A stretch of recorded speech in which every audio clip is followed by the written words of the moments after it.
Chapter arithmetic progressions. Question है in an AP given a equal to 7, a13 equal to 35, find d and s3।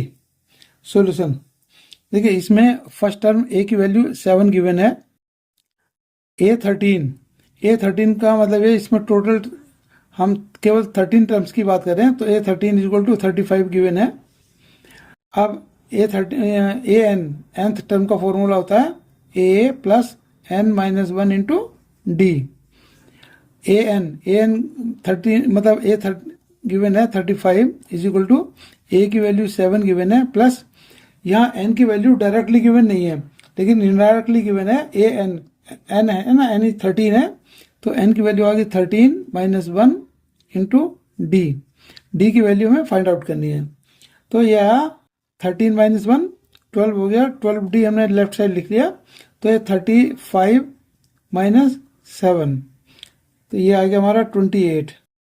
तो d equal to 28 divided by 12।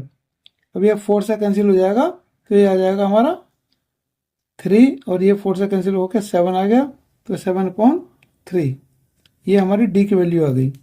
अब value निकालते हैं हम S13 यानी कि sum of 13 terms.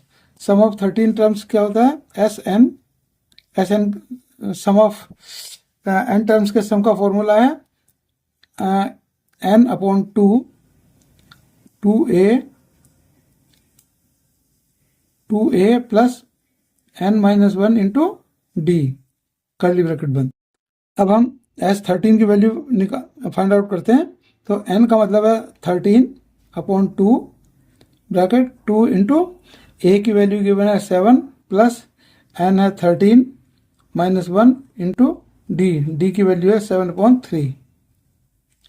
तो ये आ गया इक्वल टू 13/2 ब्रैकेट 2 इंटू 7 14 हो गया, प्लस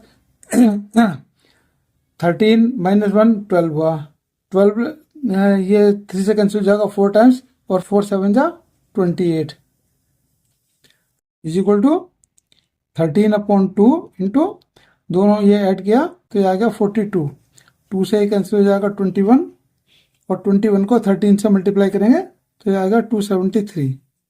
तो ये S13 यानी कि सम ऑफ 13 टर्म्स की वैल्यू 273 है। Thus d equal to 7/3 and S13 equal to 273। यही इसका आंसर है। And thanks for watching.